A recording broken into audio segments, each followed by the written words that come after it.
Hello viewers, রিস্তা take চ্যানেলের আরও একটা নতুন ভিডিওতে আপনাদেরকে স্বাগত জানাই। তো আমরা বলেছিলাম যে অনলাইন অ্যাপ্লিকেশন শুরু হওয়ার সঙ্গে সঙ্গে আপনার কাছে ভিডিও আনবো। তো অনলাইন অ্যাপ্লিকেশন শুরু হয়ে গেছে কয়েকদিন আগে থেকেই। তো আমরা কিছু কারণে আমরা ভিডিওটা পাবলিশ করি না এই অনলাইনের জন্য। তো অনলাইন অফলাইন নিয়ে অনেক আলাদা আলাদা মতভেদ ছিল যে আপনারা অফলাইন করলে অনলাইন করতে পারবেন কি, বা আপনারা অনলাইন করলে সেগুলো কি অ্যাপ্রুভ হবে না, অন্য কিছু অনেকগুলো কনফিউশন ছিল। সেই সমস্ত ডিটেলসগুলো আমরা কনফিউশনগুলো ক্লিয়ার করার পর আজকে আমরা নতুন একটা আপনাদেরকে অনলাইন করে দেখাবো। এবং এছাড়াও বারবার যে সমস্তভাবে সাইটগুলো আপডেট হয়েছে, আপনাদের এই যে এপিএএস এর যে অফিসিয়াল যে ওয়েবসাইট, বারবার কিন্তু আপডেট হওয়ার পরে প্রথমবারে 2 MBর মধ্যে আপলোড করতে বলা হয়েছিল, তারপরে 300 KB মধ্যে, তারপরে আবার এখন আপনাকে দেখাবো যে সেলফ অ্যাটেস্টেড আপলোড করতে বলা হচ্ছে। তো সেগুলো বারবার আপডেটের জন্য আমরা সে সমস্ত ভিডিওগুলো আপলোড করিনি। তো আজকে আমরা লেটেস্ট আপডেট অনুযায়ী তারপরে সাইটে ডোমেন চেঞ্জ হয়েছে, সাইট আপডেট হয়েছে। তো এখন আমরা যেটা আপনাদের করে দেখাবো একদম নতুন লেটেস্টভাবে নতুন সাইট থেকে একদম সেলফ অ্যাটেস্টেড বা আপনারা কীভাবে স্ক্যান করে আপলোড করবেন তার একটা ভিডিও। তো কমপ্লিটভাবে ভিডিওটা দেখুন, কোনো স্কিপ না করে, তাহলে কিন্তু খুব সহজেই আপনারা আপনাদের অনলাইন অ্যাপ্লিকেশনগুলো কিন্তু সাবমিট করে দিতে পারবেন।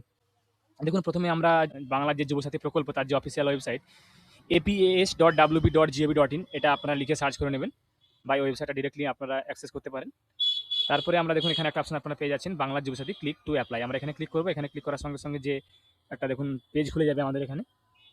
আপনারা এখানে দেখুন, তখন আপনারা দেখলেন apas.wb.gov.in, এখন কিন্তু ডোমেনটা চেঞ্জ হয়ে গেছে, এখন যুবসাথী.wb.gov.in। এখানে ক্লিক করবো। ক্লিক করার পর দেখুন এখানে দেখতে পাচ্ছেন একটা অ্যাপ্লাই অনলাইন। আপনারা দেখুন এখানে কিন্তু আপনারা সব জায়গায় দেখতে পাচ্ছেন যে আগে কিন্তু এগুলো কিন্তু সেলফ অ্যাটেস্টেড এই কথাটা কিন্তু লেখা থাকেনি। অ্যাপলের আপডেটের পরে কিন্তু এই সেলফ অ্যাটেস্টেড লেখাটা কিন্তু এখানে এসেছে। অর্থাৎ আপনাদের প্রত্যেকটা কপি, আপনারা যে স্ক্যান কপি যে আপলোড করবেন সেগুলোকে প্রত্যেকটা সেলফ অ্যাটেস্টেড কপি আপলোড করতে হবে। আমরা এখানে অ্যাপ্লাই অনলাইন অপশনে ক্লিক করবো। ক্লিক করার পর আমাদের কাছে নতুন একটা পেজ খুলে যাবে। আমরা এখানে আমাদের মোবাইল নাম্বারটা এখানে দিয়ে দেবো। মোবাইল নাম্বারটা দেওয়ার পর কিছু কিছু ক্ষেত্রে ওটিপিগুলো সার্ভার ইস্যুর কারণে ওটিপিগুলো আসতে দেরি হচ্ছে। তো সেক্ষেত্রে আপনারা আবার রিসেন্ট ওটিপি করার চেষ্টা করবেন এবং দিয়ে অধৈর্য না হয়ে গিয়ে ধীরে সুস্থে আপনার ফর্মটা ফিল আপ করবেন, দেখবেন প্রত্যেকটা অ্যাপ্লিকেশন কিন্তু সাবমিট হবে। এখানে আমরা ক্যাপচারা ফিল আপ করার পর গেট ওটিপি অপশনে ক্লিক করবো। দেখুন সঙ্গে সঙ্গে OTP is send to your mobile number, আমরা ওকে ক্লিক করবো। দিয়ে এখানে আমাদের যে ওটিপিটা মোবাইল নাম্বারে সেন্ড হবে সেটা আমাদেরকে এখানে দিতে হবে। এখানে দেখুন আপনাদের এখানে একটা লেখা হয়তো আছে mobile number to registered, already registered in this portal, সেই নাম্বারে কিন্তু ওটিপি যাবে। তো এক্ষেত্রে কোনো কনফিউশন হওয়ার দরকার নেই। যদি আপনাদের রেজিস্ট্রেশন না হয়ে থাকে অটোমেটিক্যালি আপনারা এখানে দেবেন, আপনাদের অটোমেটিক্যালি কিন্তু ওটিপি সেন্ড হয়ে রেজিস্ট্রেশন কিন্তু হয়ে যাবে। তো এক্ষেত্রে এখানে এই লেখাটা দেখে কোনো কনফিউজ হওয়ার দরকার নেই। তো আমরা এখানে ওটিপিটা দেবো। ওটিপিটা দেওয়ার পর ভেরিফাই পিন অপশনে ক্লিক করবো।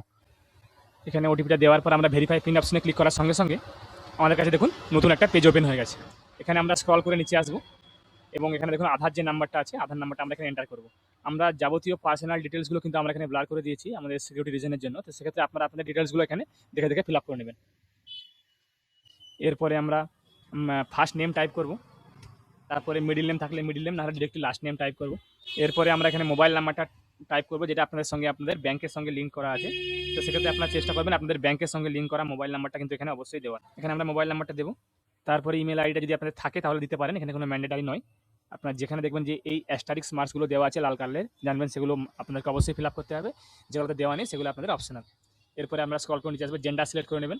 তারপর ডেট অফ বার্থ এখানে সিলেক্ট করে নেবেন এখান থেকে বা টাইপ করে দেবেন। ডেট অফ বার্থ দেওয়ার সঙ্গে সঙ্গে আপনার এজ এজ অ্যাজ অন 1/4/2026 কিন্তু অটোমেটিক্যালি নিয়ে নেবে। এখানে আপনারা খেয়াল করে নেবেন। এখানে বাবার নামটা দেবো এখানে, তারপরে মায়ের নাম এখানে দেবেন। এরপর এখানে আপনাদের যদি বিয়ে হয়ে গিয়ে থাকে, ম্যারিড হয়ে থাকেন, তাহলে এখানে স্পাউসের নাম অর্থাৎ স্বামী বা স্ত্রীর নাম এখানে টাইপ করবেন। তারপরে ক্যাটাগরি সিলেক্ট করে নেবেন। যদি আপনাদের জেনারেল থাকে জেনারেল, এবং যদি কোনো আপনাদের কাস্ট থাকে তাহলে সেক্ষেত্রে কাস্ট সার্টিফিকেট কিন্তু অবশ্যই আপলোড করতে হবে আপনাকে এখানে। এরপরে আমরা ম্যারিডটা সিলেক্ট করে নেবো এখান থেকে, যেহেতু আমরা এখানে স্পাউস নেম দিয়েছি। আপনারা আনম্যারিড হলে আনম্যারিড বা অন্য কোনো হলে সেটা সিলেক্ট করতে পারেন এখানে। এরপর এখানে আপনাদের বাড়ির নাম্বারটা যদি থাকে তাহলে দেবেন, না হলে নট অ্যাপ্লিকেবল বা নট অ্যাভেলেবল এখানে এনে লিখে দেবেন। এরপরে ভিলেজটা এখানে লিখবেন। এরপরে পোস্ট অফিস এখানে লিখবেন।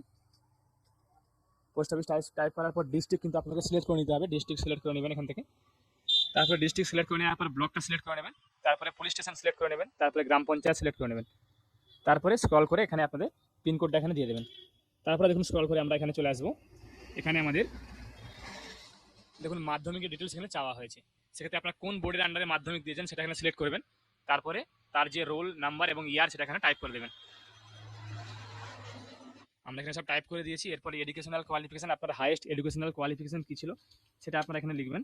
তারপরে এখানে প্রেজেন্ট অকুপেশন, আমি আপনাদেরকে বলবো এখানে আনএমপ্লয়েড লিখতে, কেননা আপনারা যেহেতু বেকার ভাতার ফর্ম ফিল আপ করছেন তাই এখানে আনএমপ্লয়েড লিখবেন।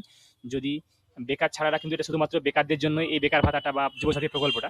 যারা আপনারা অন্যান্য কোনো সরকারি কাজের সঙ্গে বা অন্যান্য কোনো কাজের সঙ্গে যুক্ত আছেন তারা কিন্তু এখানে এই ফর্মটা আপনাদের জন্য নয়, আপনারা এই ফর্মটা ফিল আপ করবেন না। এরপরে ব্যাংক নেমটা এখানে টাইপ করে দেবেন, আপনাদের কি ব্যাংকে আছে অ্যাকাউন্ট আপনার নামে সেই ব্যাংকটা এখানে টাইপ করবেন। তারপর এখানে ব্রাঞ্চ নেমটা টাইপ করে দেবেন, ব্রাঞ্চ নেম। তারপরে অ্যাকাউন্ট নাম্বার টাইপ করবেন, তারপরে আইএফএসসি কোডটা এখানে টাইপ করে দেবেন। টাইপ করে দেওয়ার পর আপনারা এখানে যদি কোনো ফিনান্সিয়াল অ্যাসিস্ট্যান্ট গভর্নমেন্ট থেকে পান তাহলে আপনারা এখানে ইয়েস করবেন, না করবেন। কারণ আপনারা যদি কোনো স্টেট প্রোভাইডেড কোনো এডুকেশনাল বেনিফিট স্কলারশিপ ছাড়া যদি অন্য কোনো আপনারা ফিনান্সিয়াল অ্যাসিস্ট্যান্ট পান তাহলে ইউজ করবেন, নাহলে নো করবেন। এরপরে সব ঠিকঠাক থাকলে অ্যাকাউন্টটা আরও একবার চেক করে নেবেন, রিচেক করে নেবেন। তারপরে সেভ বেসিক ডিটেলস অপশনে ক্লিক করবেন। ক্লিক করার সঙ্গে সঙ্গে আমাদের যে নেক্সট পেজ আপলোডের যে পেজ সেই পেজে কিন্তু ফরওয়ার্ড হয়ে যাবে। এখানে আমরা ডিটেলসগুলো আপলোড করবো, দেখুন এখানে লেখা আছে সেলফ অ্যাটেস্টেড। সমস্ত ডিটেলসগুলো কিন্তু আপনারা প্রথমে জেরক্স করে নেবেন, তারপরে তার নিচে সাইন করবেন এবং তারপরে সেগুলোকে স্ক্যান করে এখানে 300 কেবির মধ্যে পিডিএফ এবং বাকি আপনার ফটো এবং সাইনটা আপনার জেপিজি বা পিএনজি ফরম্যাটে 50 কেবির নিচে আপনারা আপলোড করতে হবে। আমরা এখানে আপলোড করবো, সমস্ত ডিটেলস আপলোড করবো, একটা করে সিলেক্ট করবো, ফাইলটা চুজ করবো এবং তারপরে সেভ ডকুমেন্ট অপশনে ক্লিক করবো। Document uploaded successfully. এরপরে আমরা করবো মাধ্যমিকের অ্যাডমিট বা মার্কশিট, তারপরে সেভ ডকুমেন্ট অপশনে ক্লিক করবো। সেম প্রসেসে আমরা প্রত্যেকটা ডকুমেন্টস একটার পর একটা এখানে আপলোড করবো। আধার কার্ড, ভোটার কার্ড, সমস্ত ডিটেলস এখানে আমরা আপডেট করে দেবো, ডিটেলসগুলো আপলোড করে দেবো এখানে পিডিএফ ফাইল করার পর। এগুলো কিন্তু অনেক আগে, এগুলো প্রথমে 2 MB ছিল, তারপরে আপনাদের 300 কেবি দেওয়া হলো, তারপরে আবার সেলফ অ্যাটেস্টেড করা হয়েছে। পরে আবার কোনো চেঞ্জেস আসতে পারে কিনা সেটা আগামীতে আপনাদেরকে আমরা আবার ভিডিও করে জানাবো কিছু। তবে যারা আপনারা যখনই সাবমিট করে থাকেন, যখনই আপনারা সাবমিট করে দিয়েছেন, তারপরে আপনাদেরকে হয়তো ভাবছেন যে এখন 300 কেবি আছে বা সেলফ অ্যাটেস্টেড আছে, সেগুলো নিয়ে আপনাকে কোনো চিন্তা করার দরকার নেই, যেহেতু এগুলো step by step government site এবং আপডেট করা হয়েছে সাইটগুলোকে, তাই সেগুলো নিয়ে আপনার কোনো চিন্তা করার দরকার নেই। আপনার অ্যাপ্লিকেশন নাম্বার যেহেতু পড়ে গেছে, সেগুলো স্টেপ বাই স্টেপ কিন্তু আপনাদের ভেরিফিকেশনের প্রসেসে অটোমেটিক্যালি চলে যাবে। আপনারা কীভাবে স্ট্যাটাসগুলো চেক করবেন সে সমস্ত ডিটেলসগুলো নিয়ে আমরা আগামীতে ভিডিওগুলো এখানে আমাদের চ্যানেলে আপলোড করবো। এই সমস্ত নতুন নতুন ভিডিওগুলোকে দেখতে আমাদের চ্যানেলটা আপনারা যারা এখনও সাবস্ক্রাইব করেননি, এরকম ভিডিওগুলো পেতে বা দেখতে আমাদের চ্যানেলটাকে অবশ্যই সাবস্ক্রাইব করুন। ভিডিওটা দেখতে থাকুন, আমরা কীভাবে ডকুমেন্টসগুলোকে পর স্টেপ বাই স্টেপ আপলোড করছি। যেহেতু আমরা এখানে কাস্ট সার্টিফিকেটটা আমরা এখানে অ্যাপ্লিকেন্টের নাই, তাই দিইনি, তাই আমরা এখানে কাস্ট সার্টিফিকেটটা কিন্তু আপলোড করবো না। বাকি ডিটেলসগুলো আমরা এখানে আপলোড করে দিয়েছি স্টেপ বাই স্টেপ। এখন আমাদের সমস্ত ডিটেলসগুলো এখানে আপলোড হয়ে গেছে, আপনারা দেখতে পাচ্ছেন এখানে যে সবগুলো আপলোড হয়ে গেছে, শুধুমাত্র কাস্ট সার্টিফিকেটটা ছাড়া। এরপরে আপনারা যদি চান যে আপনার কোনো ভুল ডকুমেন্টস আপলোড হয়ে গেছে, তাহলে কিন্তু ডিলিট করে আবার রি-আপলোড করতে পারেন। আর যদি সব ঠিকঠাক থাকে, আপনারা এখান থেকে ভিউ আপলোড ডকুমেন্টসে ক্লিক করে কিন্তু চেক করে নিতে পারেন যে আপনাদের ডকুমেন্টসগুলো ঠিকঠাকভাবে আপলোড হয়েছে কিনা। এরপরে রেডি টু সাবমিট এখানে ক্লিক করবো, তারপর এখানে দেখতে পাচ্ছেন এখানে সেলফ ডিক্লারেশনটা দিয়ে ক্লিক করে তারপরে এখানে ফাইনাল সাবমিট অপশনে ক্লিক করে দেবো। ফাইনাল সাবমিট অপশনে ক্লিক করে দেওয়ার সঙ্গে সঙ্গে দেখুন আমাদের কিন্তু অ্যাপ্লিকেশন আইডি জেনারেট হয়ে গেছে এবং অ্যাপ্লিকেশন ফর্মটা আমরা এখানে ক্লিক করে ডাউনলোড করে নেব। ভবিষ্যতে আমাদের অ্যাপ্লিকেশন আইডিটা দিয়ে আমরা চেক করতে পারবো আমাদের স্ট্যাটাসগুলো, যে আমাদের অ্যাপ্রুভাল হলো কিনা বা কী স্ট্যাটাসে আছে। তো এখন আপনারা যে সমস্ত সোশ্যাল মিডিয়া ভিডিওগুলো দেখছেন স্ট্যাটাসগুলো চেক করার জন্য, সেগুলো কিন্তু লগ ইন করার পর এরকমই দেখাবে, এখনও কিন্তু ভেরিফিকেশনের প্রক্রিয়া শুরু হয়নি। তো আপনারা সেগুলো আমরা কয়েকদিন পরে শুরু হলেই সে সমস্ত স্ট্যাটাস চেকের প্রক্রিয়া আপনাদেরকে আমরা ভিডিও করে আমাদের চ্যানেলে আপলোড করবো। তো আশা করি যারা আপনারা পুরো ভিডিওটা দেখলেন তারা হয়তো খুব সহজেই বুঝতে পারলেন যে আপনারা আপনাদের অ্যাপ্লিকেশনগুলো নিজেরাই বাড়িতে বসে কীভাবে অ্যাপ্লিকেশনগুলো করবেন। যেমনটা আপনাদেরকে প্রথমে বলেছিলাম যে আমরা শেষে আলোচনা করব যে আপনারা অনলাইন অফলাইন অ্যাপ্লিকেশন করবেন না করবেন না। আপনারা যে কোনো একটা মোডে অ্যাপ্লিকেশন করতে পারেন, হলে অনলাইন বা অফলাইন, আপনারা যেমনটা চান করতে পারেন। দুটোই যেহেতু ক্যাম্পেও সরকারিভাবে নেওয়া হচ্ছে এবং এটা আপনারা একটা অফিসিয়াল গভর্নমেন্টের সাইটে আপলোড করছেন বা অ্যাপ্লিকেশন করছেন, তাই দুটোতেই আপনারা সমানভাবে আপনাদের অ্যাপ্লিকেশনগুলোকে দেখা হবে।